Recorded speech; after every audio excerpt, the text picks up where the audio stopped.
सम्मानित निवासियों, नमस्कार। मैं जितेश कुमार। मैं सीवन 404 में रहता हूँ।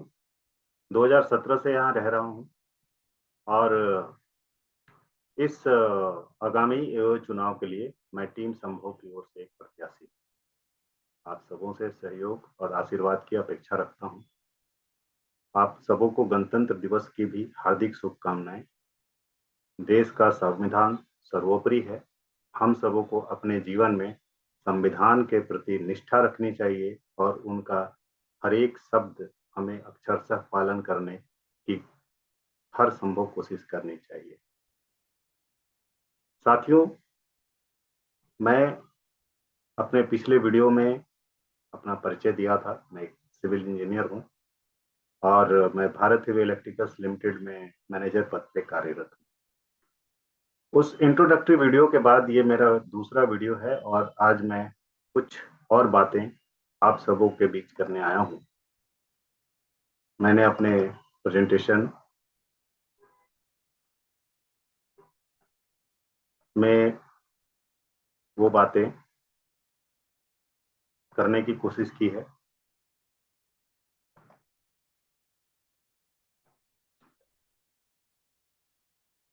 ये हमारा टीम संभव है।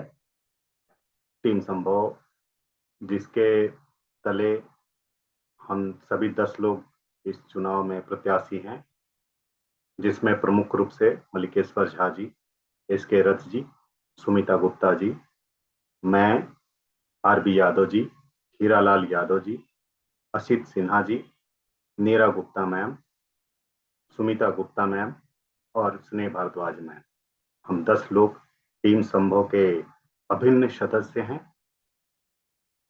टीम संभव को आप अपना समर्थन दें ताकि एओ में जो इस सोसाइटी की एओ के प्रति आशा है वो पूरा पूरा हो सके। जो एओ से सोसाइटी वासियों की उम्मीदें हैं वो उम्मीदें पूरी की जा सके।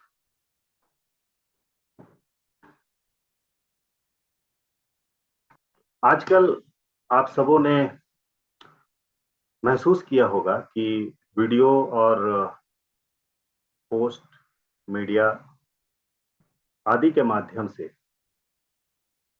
सोसाइटी में एक असंभव नामा चलाया जा रहा है। जी हाँ, असंभव नामा। वैसे टीम संभव तो आप सभी निवासियों को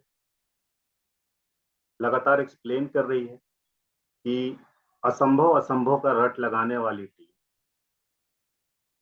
टीम संभव के अस्तित्व में आने के बहुत पहले से असंभव असंभव का जाप कर रही है। और हमारा यानी टीम संभव का ये विश्वास है कि ये असंभव असंभव जो लोग कर रहे हैं, ये असंभव असंभव करने वाले जल्दी ही संभव संभव करने लगे। हमारे आज एक विशेष अवसर है कि हमारे श्री राम मंदिर का वार्षिकोत्सव, स्थापना वार्षिकोत्सव का दिन है। इस अवसर पर मैं महर्षि वाल्मीकि के बारे में याद करता हूँ कि जो कभी डाकू रत्नाकर थे, वो भी तो मरा मरा कहते थे। मरा मरा कहते कहते राम राम बोलना सीख गए थे। इसी आधार पे हमें यकीन है कि ये असंभव असंभव कहते कहते संभव संभव बोलना सीख जाएंगे। पर ये क्यों बोल रहे हैं? क्योंकि शुरू से ही आप जब से इन लोगों को जानते होंगे, ये तो असंभव ही बोल रहे हैं। पर इनके लिए क्या क्या असंभव है? इनके लिए जो सबसे पहली बात मैं कहूंगा कि इनके लिए बिल्डर के विरुद्ध जाना असंभव है। इनके आप इधर उधर लिखे हुए पत्रों को लगातार देख रहे हैं। ये सोसाइटी पिछले 7-8 सालों से इन पत्रों को देख रही है। ये पत्र बिल्डर के प्रति उनके प्रेम को खारिज नहीं कर सकते। एओ बनने के बाद आप सबों ने देखा होगा कि स्पेक्ट्रम पे धरना प्रदर्शन तो ऐसे गायब ही हो गए जैसे वो इनकी गलती थी। तो ये ऐसा इसीलिए है कि जो प्रेम है ना, प्रेम का जो प्रतीक है वो है समर्पण। तो इनके लिए बिल्डर के विरुद्ध जाना असंभव है। दूसरा जो इनके लिए बहुत ही असंभव है, वो है जनादेश का सम्मान। हम सोसाइटी वासी एओ के चुनाव में जब वोट देते हैं, तो उस वोटिंग के आधार पे एक वरीयता क्रम बनता है, जिसको प्रायोरिटी ऑर्डर या सीनियरिटी ऑर्डर कह सकते हैं। रफली ये इस तरीके का है कि जिनको ज़्यादा वोट मिला, तो जिनको ज़्यादा वोट मिला मतलब वो ज़्यादा पसंद किए जा रहे हैं। पर उस वरीयता क्रम को ये जो एक फैशन बन गया है कि उसको नहीं मानना है, और चाहे कोई भी वरीयता क्रम हो। आपने पिछले साल आपको वो प्रकरण याद होगा कि एक सम्मानित निवासी जो वोटों के मामलों में दूसरे तीसरे नंबर पे थे, वो क्षुब्ध हो गए थे कि उन्हें तो कोई ऑफिस बेयरर के नाम जैसा कुछ पद ही नहीं मिला।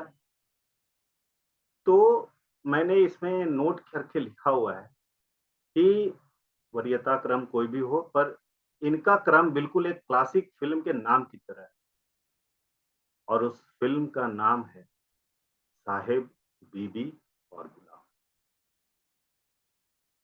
जो इनके लिए असंभव है, जिसका वो जाप करते हैं।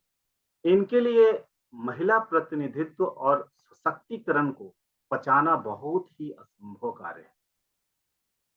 ये पिछले चुनाव में 50% महिला उम्मीदवारों के सहारे महिला सशक्तिकरण का दम भर रहे थे। पर इस टीम का पौरुष दम्भ तब उजागर हो गया जब इन्होंने महिला सदस्यों के अवसरों को छीन लिया। खुद आप प्रधानपति वर्ड से परिचित होंगे, ये खुद उस तरह का व्यवहार कर रहे हैं। और इस बार तो जनाब बहुत ही आश्चर्यजनक बात हो गई कि अपने गृह लक्ष्मी के नाम पर एओ मेंबर होने की शान बघारने वाले इस कुंठा में बिल्डर से बीबीए तक बदलवा लिए, ताकि वो गृह लक्ष्मी के नाम तले जो सेकी बघार रहे थे उससे वो बचे। मुझे बहुत ही छू जाने वाली एक कविता की कुछ पंक्तियां हैं जो मैं आपसे शेयर कर रहा हूँ, जिसमें ये कहा है कि स्तब्ध रह जाती हैं वो औरतें जिनके हाथों से फूली हुई रोटियां निगलकर मर्द कहते हैं रोटियां पकाने के अलावे आता ही क्या। अब मैं आपके सामने यह बताना चाह रहा हूं कि टीम संभव। सबसे पहले तो टीम संभव, तो रजिस्ट्री संभव। टीम संभव इसीलिए कि ये जो सोसाइटी, ये हम सबों की सोसाइटी, ये 8 10 15 ऐसे लोगों की सोसाइटी नहीं है। तो सबकी सोसाइटी, सबको मौका। प्रतिनिधित्व बदलेगा तो नए विचारों और दृष्टिकोणों को जगह मिलेगी। हम डोर टू डोर लोगों से मिल रहे हैं, उनसे बातें कर रहे हैं। हमारी सोसाइटी में बहुआयामी प्रतिभा और कौशल वाले लोग हैं। तो टीम संभव की जीत उन सभी लोगों के लिए ये भरोसा है कि उनकी बातें सुनी और परखी। सोसाइटी के रखाव संबंधी मामलों में उनकी राय शुमारी होगी, और इसी से वो जुड़ाव महसूस करेंगे। आपने खुद ही महसूस कर रहे होंगे कि एओ बनने के बाद से सोसाइटी का आम जनमानस, आम निवासी बिल्कुल डिस्कनेक्ट हो गए, क्योंकि उन्होंने यह देख लिया कि उनके रजामंदी या रायशुमारी की तो कोई जगह ही नहीं बन रही। बंद कमरों में कुछ गुफ्तगू हो रही है जिसको कोई एग्जीक्यूटिव बॉडी बता रहे हैं। सोसाइटी का पैसा है, आप सोसाइटी से पूछ ही नहीं रहे हैं कि हमें कैसे खर्च करना है। आप अपने मर्जी से, अभी जैसे चुनाव का दौर है, तो आप पता नहीं कहां से कुबेर का खजाना लेके आ गए हैं। अब आपको उन चीजों में भी पैसे खर्च करने की छूट मिल गई या आपको इतना आजादी मिल गया। बाकी मामलों में रेजिडेंट्स आपसे रिक्वेस्ट करते रहते हैं। आप बोलते हैं पैसा नहीं है, ये तो बिल्डर करेगा। और सबसे जो मजाक बना दिया है कि जीबीएम भाषण देने का अड्डा बन गया है। वही फोटोग्राफ आप रोज व्हाट्सएप ग्रुप में भी डालते हैं, वही कहानी आप जीबीएम में पढ़ते हैं। भाई साहब, जीबीएम ना अप्रूवल देने का अवसर बनेगा। आप देखना, टीम संभव इस जीबीएम को अप्रूवल देने का एक स्थान बनाएगी। दूसरा, सोसाइटी में एक, आप मूवी याद होगा, बहुत ही प्रसिद्ध मूवी थी दृश्यम। सोसाइटी में एक तरह का ना दृश्यम जैसा माहौल है। और जो प्लॉट 8 के अजय देवगन है वो तरह तरह की कहानियां सुना रहे हैं। क्योंकि जो क्राइम परिवार की रक्षा के लिए की हुई है वो जस्टिफाई तो नहीं हो सकता। तो टीम संभव को अगर आप निवासी मौका देंगे तो जो राज दफन है उनको खोद के निकाला जाए। आखिर ये सोसाइटी को क्यों नहीं जानना चाहिए? ये तो सोसाइटी का हक है कि यूनिफॉर्म की वजह से मेंटेनेंस फंड के घट जाने का रोना रोने वाले, डेकोरेटिव लाइट्स पे 2.25 लाख रुपए और बाउंसर्स पे 7 लाख रुपए के एक्स्ट्रा ऑर्डिनरी खर्च कैसे कर ले रहे हैं? तो इस दृश्यम को के राज को पर्दाफाश करने के लिए टीम संभव जरूरी। टीम संभव का जो तीसरा लक्ष्य है, पारदर्शिता। अभी कुछ दिन, 2-3 महीने पहले सोसाइटी में एक फुसफुसाहट के तौर पर छोड़ा गया कि ऑडिट होगा तो सब पता चल जाएगा। क्या पता चला? मैंने इसलिए तो यहाँ लिखा है, खोदा पहाड़ निकली चुहिया कि निकाली चुहिया। और हमें जनाब पूरा यकीन था कि एओए 2 में जो पदाधिकारी हैं वही तो एओए 1 में भी महत्वपूर्ण चीजों जैसे पैसों को संभाले हैं, निर्णयों को लिए हैं। तो वही लोग अपने पुराने निर्णयों को, पुराने अपने द्वारा किए गए मनी हैंडलिंग कैसे गलत ठहराएंगे? और मुझे ना ट्रांसपेरेंसी को लेके ना मेरे पास एक अपनी भावना है। जब पहली बार एओ बनी थी, एओ 1 का 26 जनवरी का भाषण अगर आप लोग याद करें, क्योंकि अभी 26 जनवरी नजदीक है, तो चंद दिनों के जो कोषाध्यक्ष रहे उन्होंने बड़ा ही विशिष्ट भाषण दिया था कि सोसाइटी के फंड को एक इतना ट्रांसपेरेंट रखेंगे कि उन्होंने बोला था कि जैसे एक शीशा होता है कि आर पार दिखेगा, इधर खर्च दिखेंगे, इधर आपको पैसे का हिसाब दिखेगा।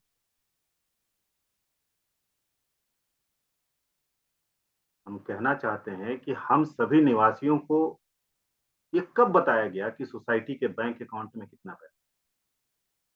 हमें किसने बताया कि पैसों की निकासी कैसे होती है? एक महीने में कितनी बार वो नगद निकालते हैं, कितनी बार वो नगद पैसे डालते हैं और कितना नगद निकालते हैं। और जो ये ऑडिट रिपोर्ट, जिसका भ्रम जाल तो अब खत्म हो गया।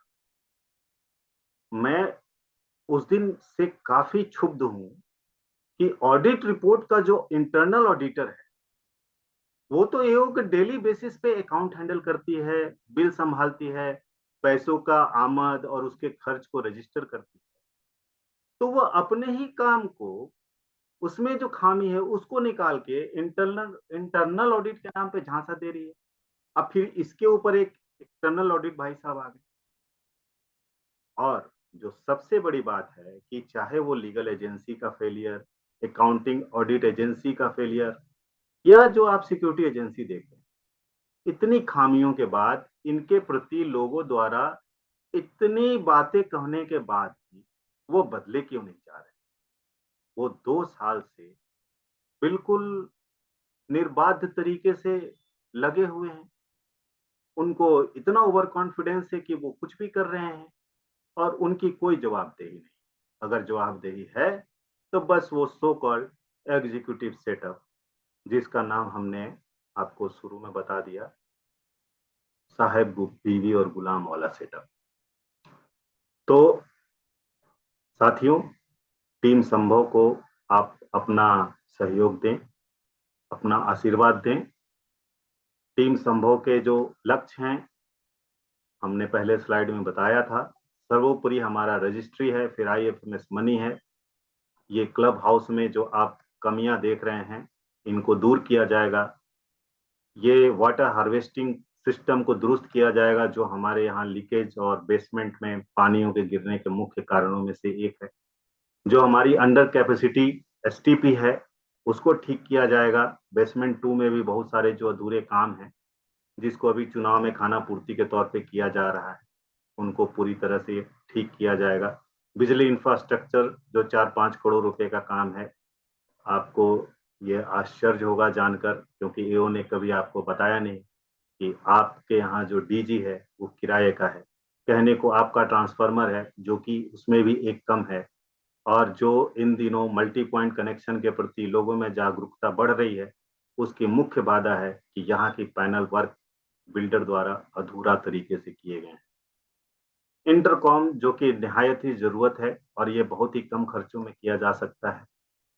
जो सीपेज की वजह से दीवारें कमजोर हो रही हैं उनको ठीक करने का लक्ष्य है। और जो हमारे इंटरनल रोड्स हैं जो बिल्कुल टूट गए हैं, जिनको तत्काल मरम्मत की जरूरत है, ये हमारे टीम संभव का मुख्य लक्ष्य है और सर्वोपरि रजिस्ट्री है। हम आपसे अपील करते हैं कि अपने वोटों के माध्यम से ये पैटर्न बदल दीजिए। हमें कोई पैटर्न नहीं चाहिए। हमारे लिए AOA सिर्फ आवाज ऑफ ऑल बन के रहना चाहिए। आप वोट करें, इस तरह करें कि वोटिंग वेलफेयर के लिए हो, वारफेयर के लिए ना हो।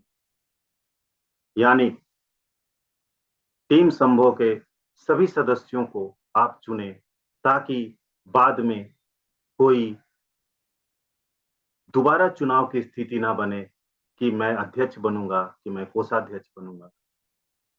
तो साथियों, अंत में मैं कहना चाहता हूं कि टीम संभव तो रजिस्ट्री संभव, टीम संभव तो निवासियों का सम्मान संभव, टीम संभव तो सोसाइटी फंड का दुरुपयोग संभव। जय हिंद।